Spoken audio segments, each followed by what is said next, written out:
welcome back to another episode of Unfiltered. Today I'm here with myself, Anam, Lasani, Amina, and our special guest, Kiran Siddiqui.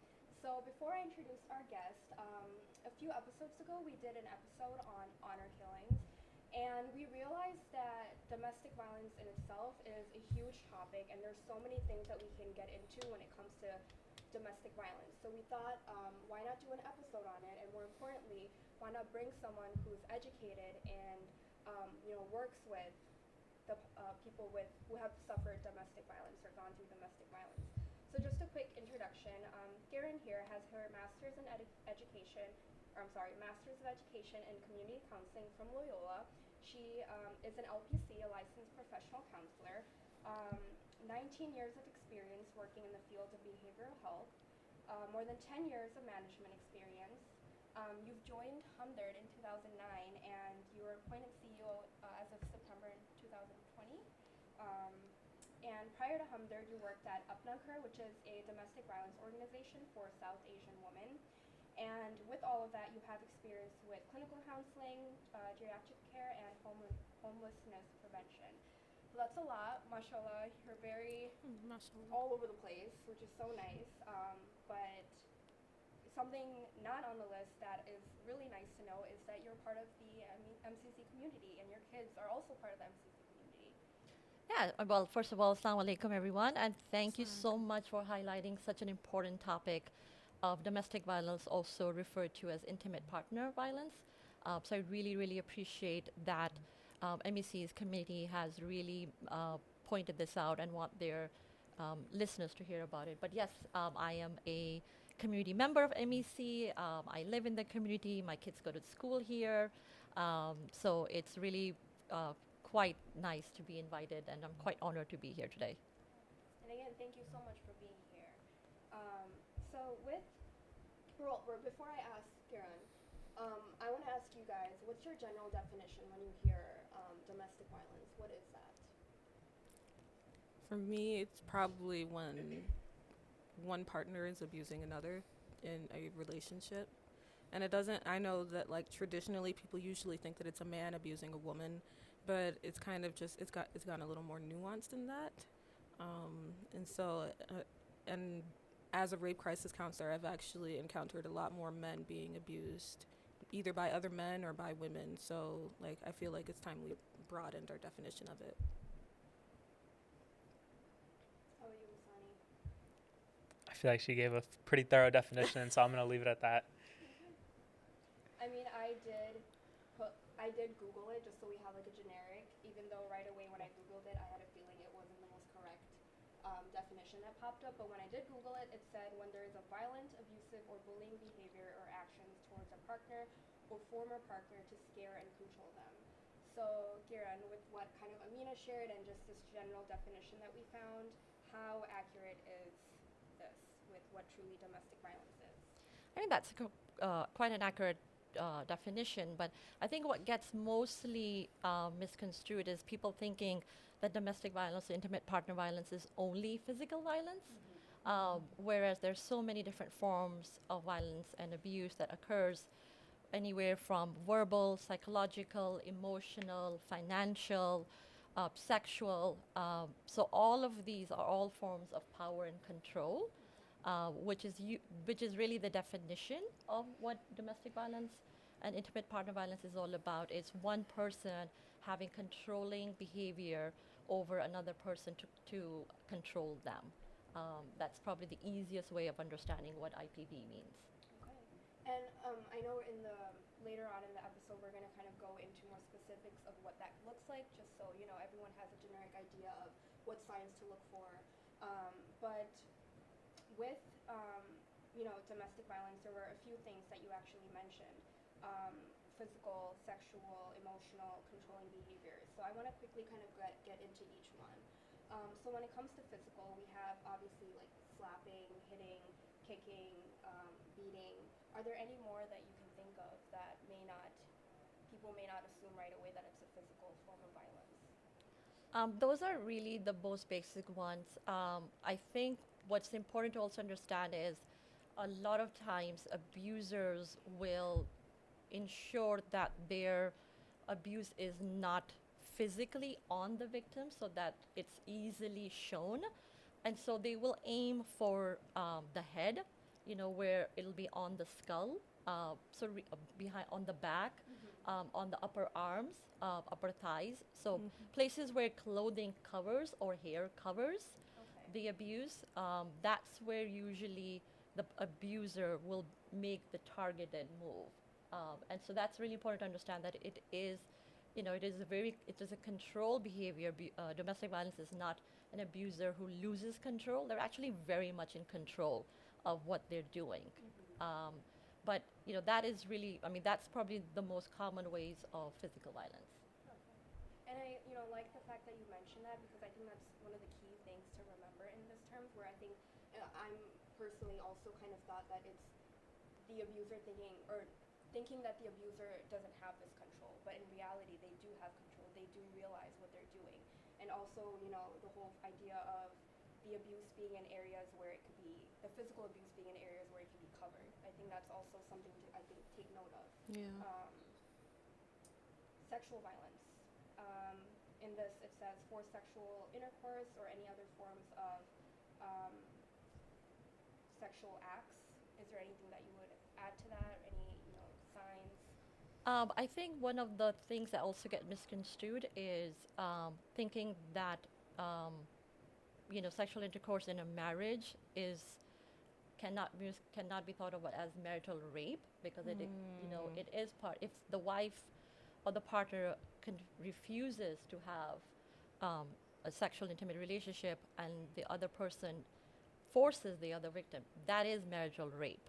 It is considered marital rape. It is not the right, just because you're in a marriage, that one can have this action over another person. Again, it's about power and it's about control.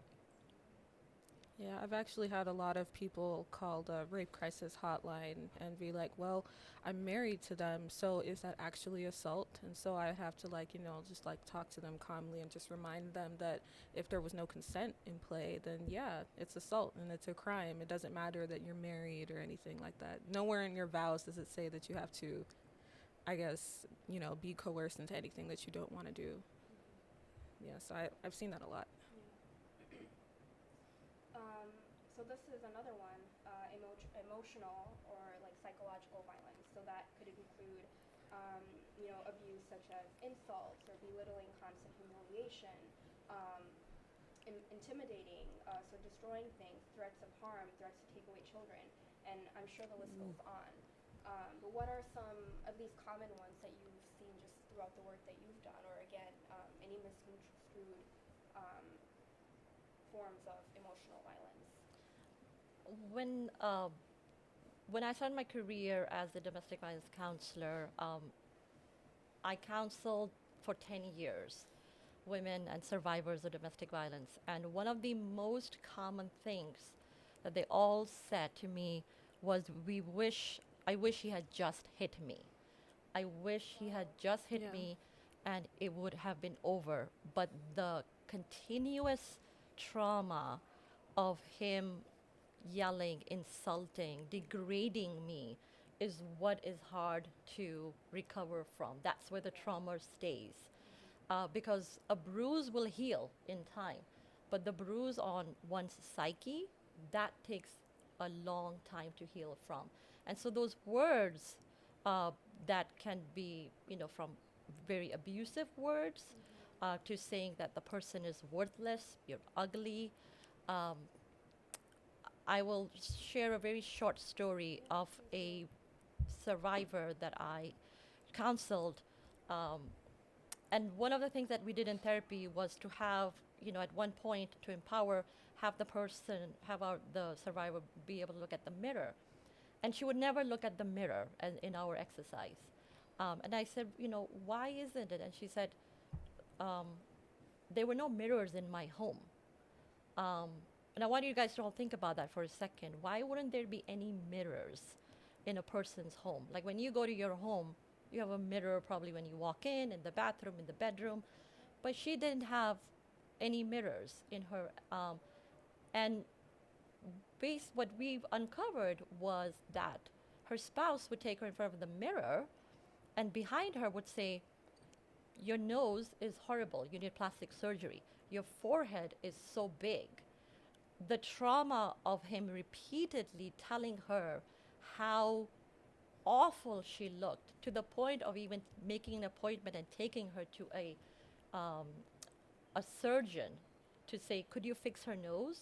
Could you fix her jaw? Can you fix her cheek? When she finally left, she moved into a place where she had no mirrors. And I treated her for 2 years. And the end of the 2 years, she was finally able to take a look at herself.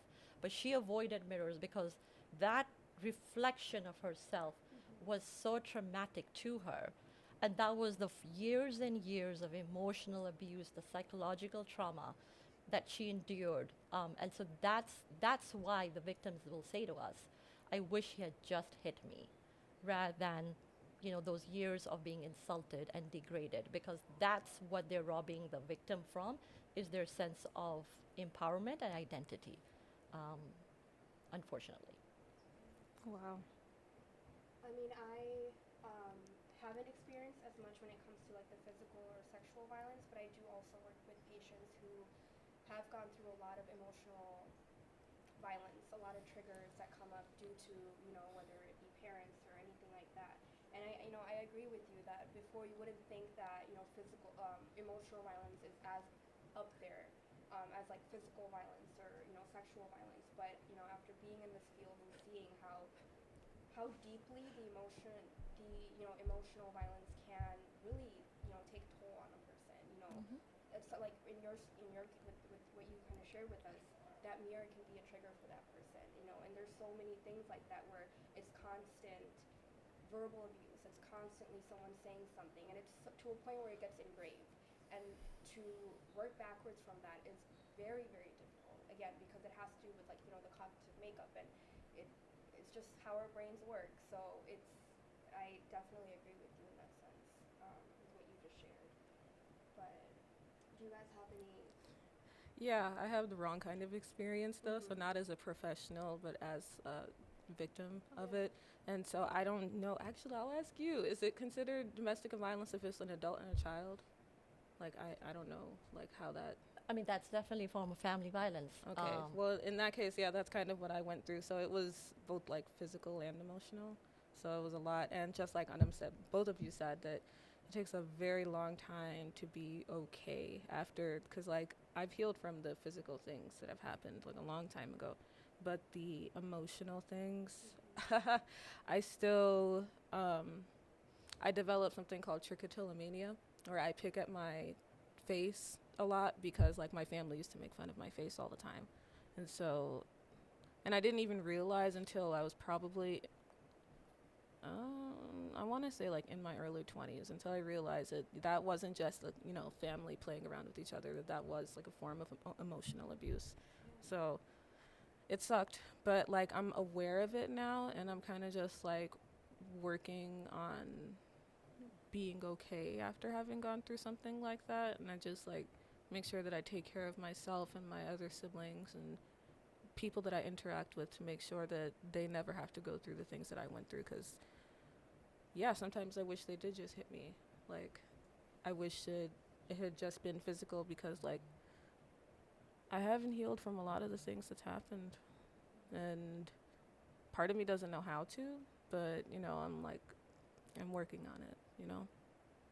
Thank you so much for sharing. I mean, it takes a very strong conviction to be able to share, in a public forum like this. So Yeah. thank you so much for doing that.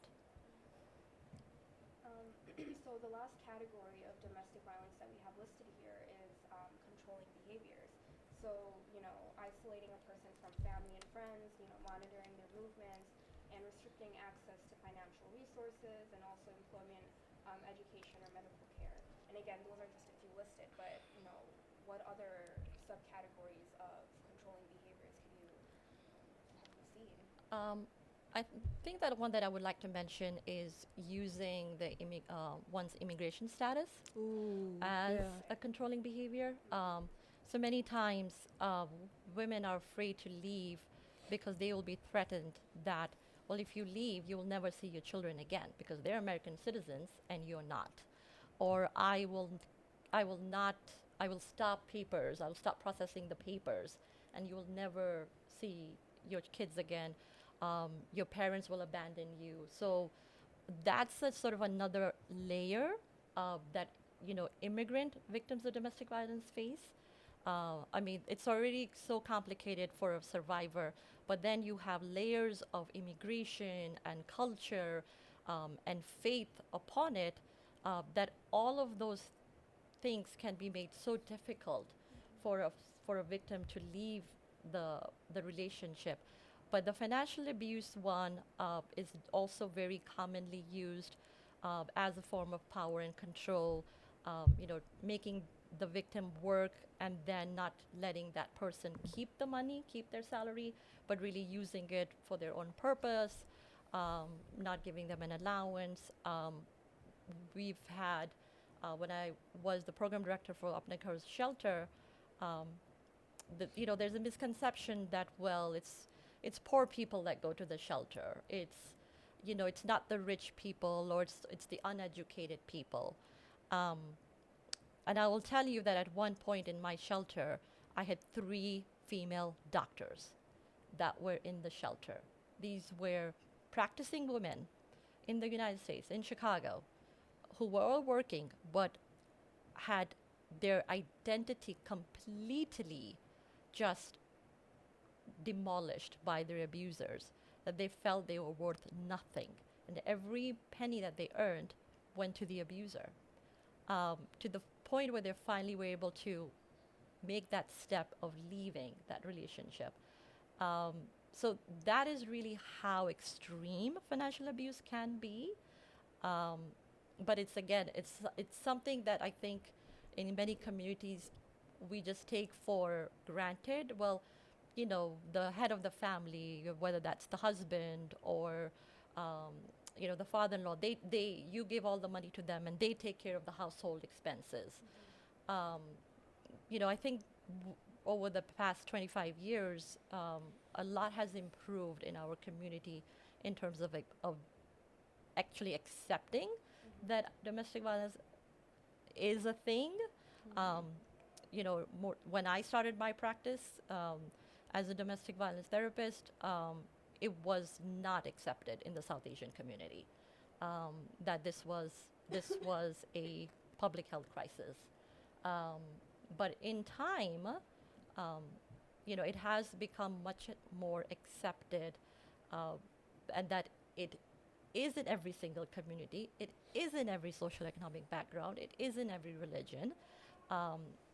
The thing about domestic violence is that it's not discriminatory. It affects everyone. So I'm really, really happy that you all took this topic and you're talking about it, because our community needs to hear this. Yeah, and this is something that I try to help people come to terms with. Domestic violence in the South Asian, like the Muslim community, it's not new, but people are just talking about it more. So like it's kind of just like always, it's always been an issue, and that like unfortunately victims have had to like suffer in silence, but now people are like more willing to talk about it and like speak up. And in the case of like victims, they're willing to leave, or not willing, able to leave. So I appreciate that too. So I was going to ask, just because I feel like, we're talking about how it's more common to talk about these things now, right? Like you just mentioned how when you started, it was something that, was taboo. We've had a couple of conversations now about, like things that you can't see. Domestic violence is definitely one of those things that you can't see as a person, that we don't want it's happening to someone else. Over your years of experience, like, do you feel like there's common signs amongst all these like victims that you're like, had I seen this sign earlier, that it would have been a clear indicator that someone is suffering? Because I feel like for a lot of people, it's easy to suffer in silence. There are. I mean, it depends where the person is. For example, if the abuser is not allowing the victim to speak, they're answering on her behalf. If they're there for pick up and drop off, to all appointments, they're coming inside every appointment. At my health center, we have all gone through the 40-hour domestic violence training. And so our doctors are very well aware that, if the abuser if the person, the abuser walks in and they're really answering all the questions, there's something a little bit more. And so they'll make up a lab or something up so that they can talk to the victim alone and say, do you feel safe? Not making eye contact with a person who's talking to you, being nervous, fidgety, always afraid of leaving, have to leave right away, don't want to have the abuser waiting or be late. I mean, just all these are subtle signs that there's something wrong in this relationship, that this person does not feel safe.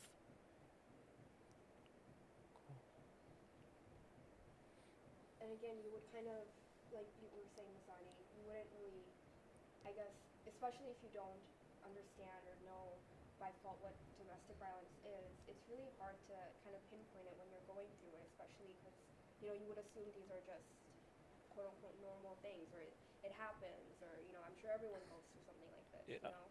So Yeah. I Yeah. think I'm really glad that you mentioned these things, because again, I feel like a lot of these are kind of common. You may not assume anything about it. But Yeah, I mean, especially because I feel like the big connotation is domestic violence, right? The word violence, just the connotation of that word is like something physical.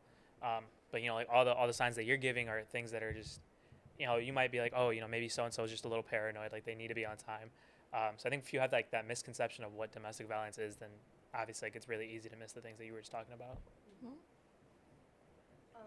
So one thing I did, want to mention is the stats that you actually shared with us, which I thought was really important to mention. So 20%, in 5 women reported experiencing severe physical violence from an intimate partner in their lifetime. That stat for men is 14%, and although that is lower, It's pretty high. it's pretty high for, if you compare it. And I think this stat just proves, and I think we tend to forget that men can also be go through domestic violence. With your experience, how have you seen kind of that ratio play out? It used to be, over the years, the numbers have obviously shifted. Mm-hmm. I did counsel men, who, for the sake of their children. I mean, the reasons are quite the same. Why a woman stays and why a man stays. I love him, I love her. She doesn't do this she only does this when she's mad. He only does this when he's mad. I love the children. I can't leave the children. I still remember the gentleman that I counseled, and he said, I can't, I'm a man. I'm supposed to not leave. Like, this sort of machismo thing about what will others think, and it's again so similar to what women think. Like, well, what will others think if I were to leave? But it is, when we say abuser, we do say, because of these stats, usually we say female for the victim. Again, not that men are not victims, but men also don't come forward because of the stigma, because of the taboo, because they're supposed to be men and they're not supposed to be, verbally abused or physically assaulted. They're the man of the house. But they have the exact same issues in terms of vulnerability, self-esteem, same qualities that another person who wants to control and manipulate that behavior can easily do it, whether you're a man or a woman. This is why I say toxic masculinity is more harmful for men than it is for women, because of it, they're not allowed to feel, they're not allowed to speak out, be vulnerable, they're not allowed to show their emotions or if they're hurt, and a lot of the times that'll lead to them suffering in silence.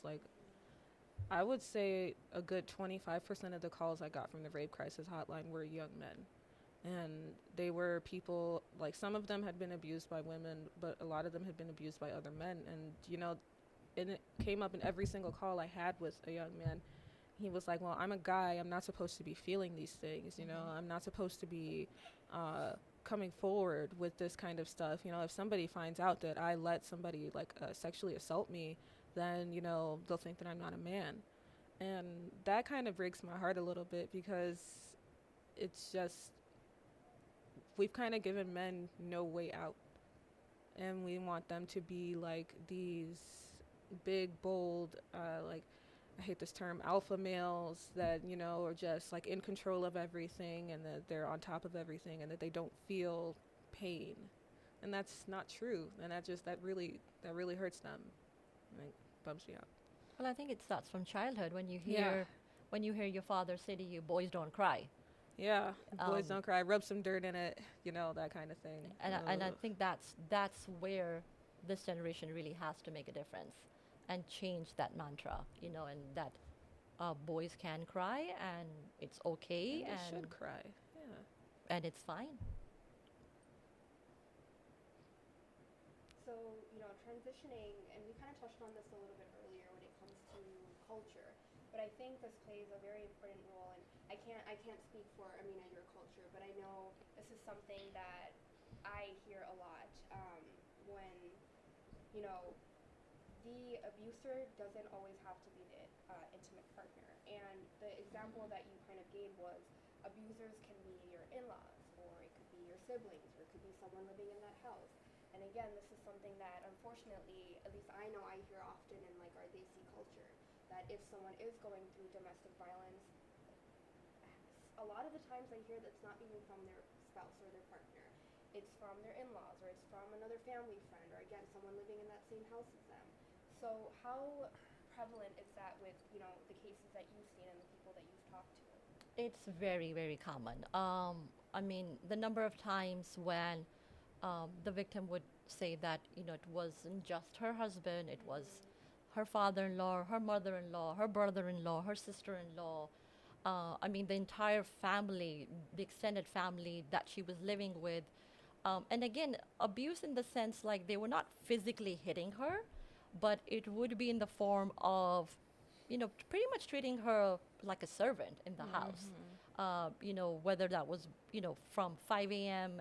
and making food for everybody and cleaning everything, and, you know, but taking it to an extreme measure where the person was treated less than a human. And, you know, and on top of that, also being insulted, also being deprived of sleep, sometimes even food, deprived basic needs, deprived of even spending time with their own child because the grandparents want that child to be with them. That was really something that unfortunately women saw, and was really the cusp of what made them finally leave, is when the child was taken away. And that's really when they felt the power to leave. And, you know, since we're speaking about stats, I do want to say that it takes an average of 6 to 8 attempts of leaving a relationship before the victim can finally leave. So we've had multiple times where a woman would come to the shelter, the abuser would beg forgiveness, "I'm never going to do this again, forgive me." She would go back, whether it was a month, 5 months, a year, she would be back. And this can happen again, but from 6 to 8 times before she finally is able to leave. And at the time that she's leaving is when she's most at risk. That's when the lethality assessment is the highest. That's when so at that point we would do, and domestic violence agencies across the country, they do a safety protocol, because that's when her life is at the highest threat, is when she's finally leaving. And so that's a lot of empowerment that it takes, but, you know, one must not judge that person who's making those attempts to leave and is going back to her spouse or intimate partner because she thinks, or he thinks, "I'm going to give it one more chance, I'm going to give it one more chance." And they have to go through this in order for the cycle to finally end, the cycle of violence. But they have to go through this in order to finally close that cycle of violence. I'm sure it could be so disheartening though, while going through these cycles, not knowing that inshallah the end is near in terms of like their domestic violence, but all these cycles that they have to get through first.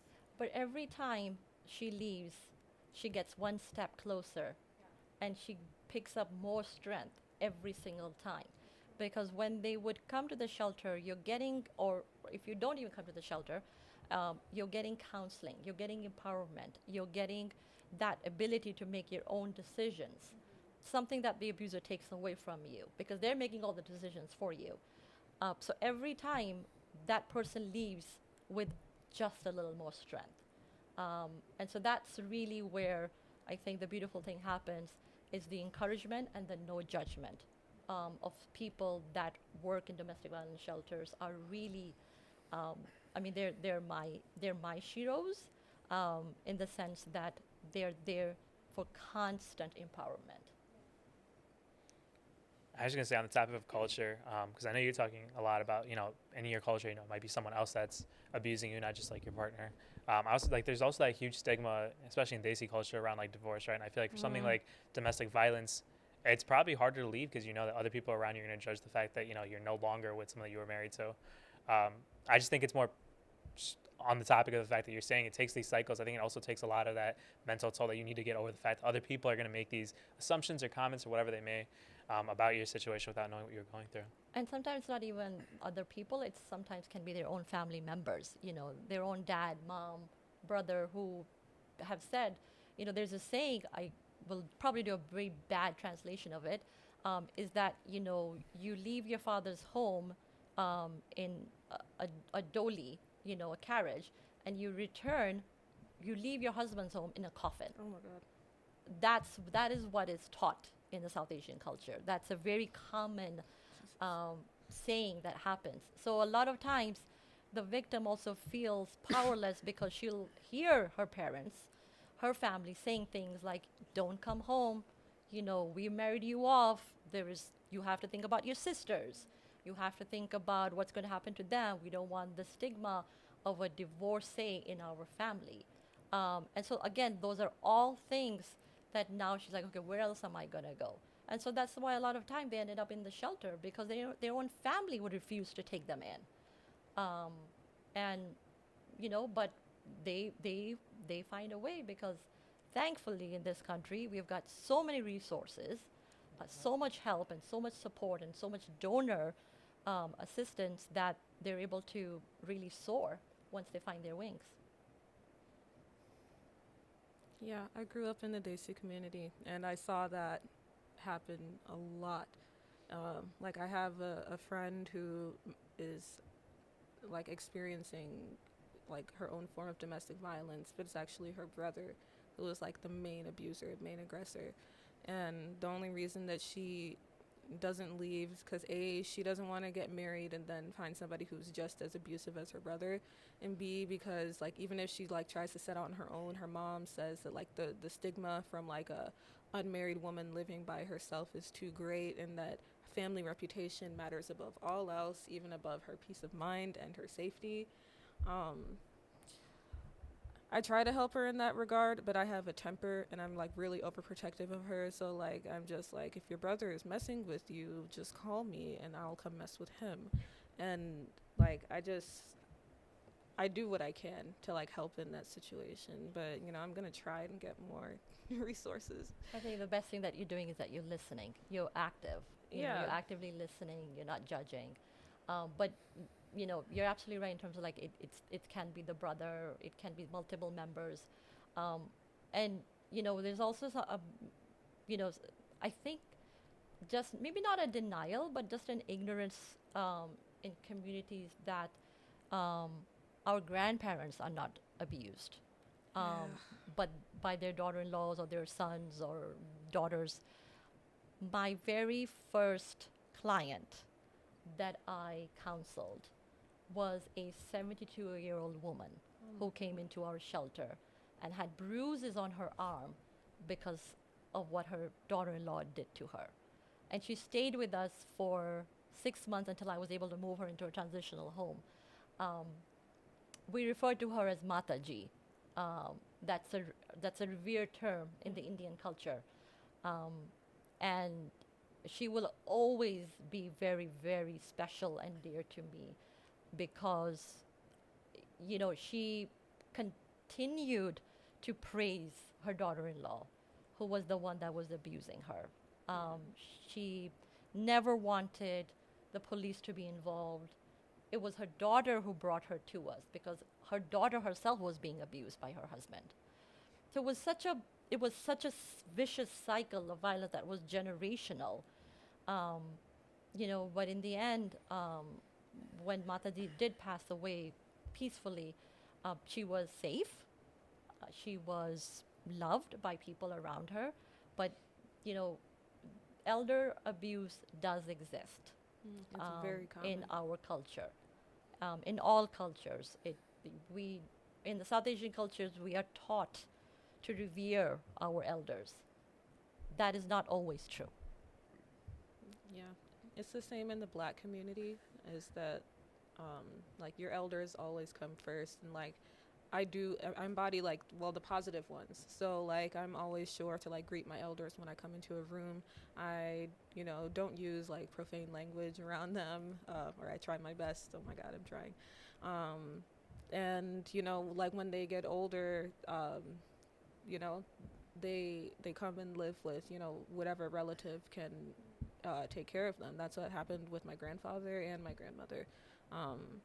And so like I see the positive aspects of like just revering your elders, but at the same time I have seen like some really horrific things happen like within my own community, and just oftentimes it's difficult to even like pinpoint or describe, because in the Black community, women especially are kind of just like expected to take all of it, to like take whatever happens, because we're seen as like the backbone, the structure of a family, and if like a Black woman crumbles, then the entire family crumbles.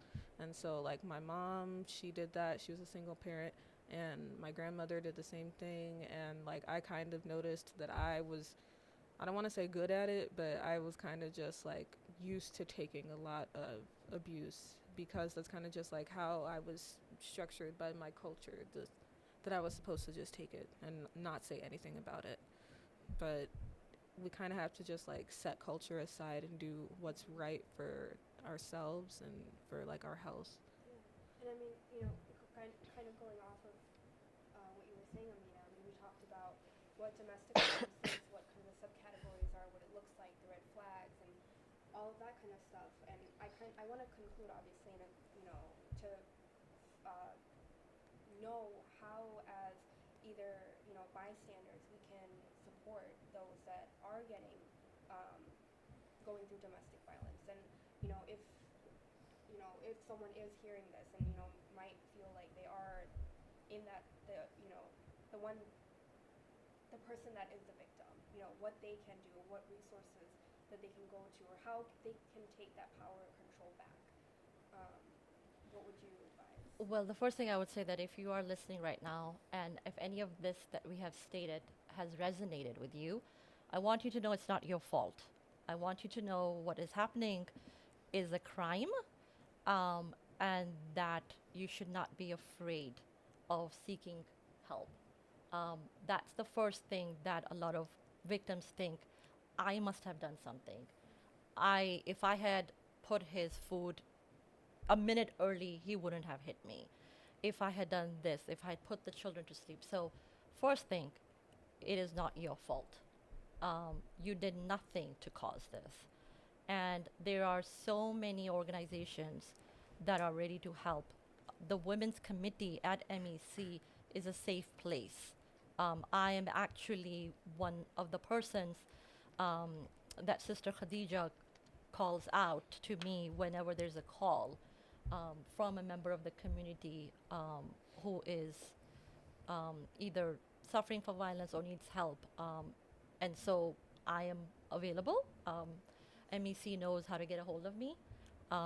There's also agencies that have 24/7, 365 days hotlines.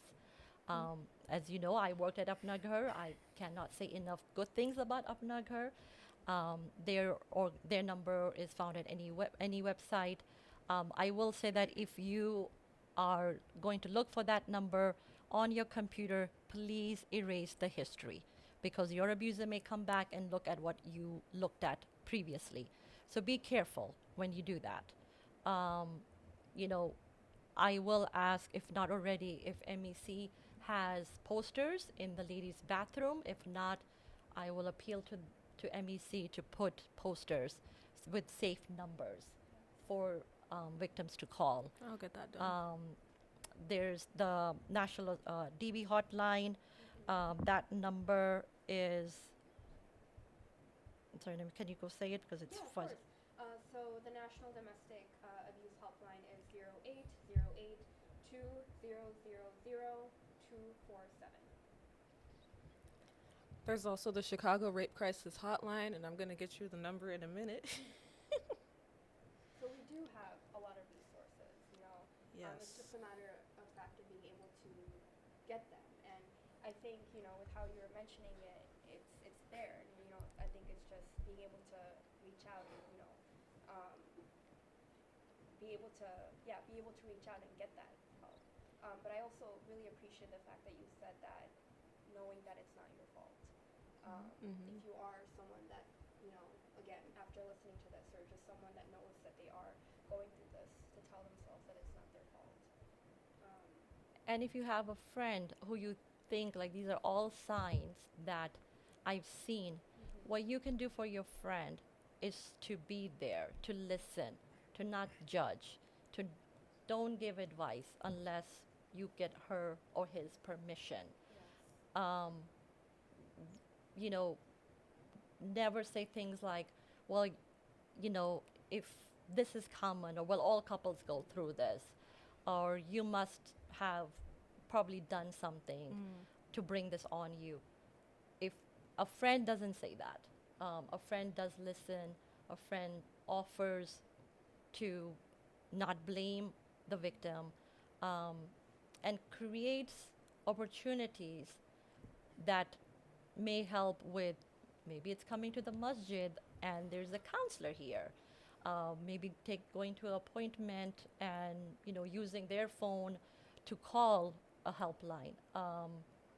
I remember as a counselor, and now as at Hamdard CEO, our doctors will create ghost appointments so that the victim can speak to a counselor whilst the husband is sitting outside, because we want, if this is the only place that they will allow her to come, we want to make sure that we get the information of, especially of safety, to that person. So there are a lot of people and a lot of places that can help. You know, and inshallah, you know, hopefully hearing all this gives the people listening to this ideas, and, you know, if there are questions, there are lots of places to find answers. Okay, yes, the Chicago Rape Crisis Hotline is also 24/7. Literally, they're always on. 888-293-2080. Yeah, and you can call them anytime. Well, with that being said, we can't thank you enough for coming and joining us on the podcast Thank and you. just sharing your knowledge. Please let us know what you thought. Comment below, like, share this video, and inshallah we'll see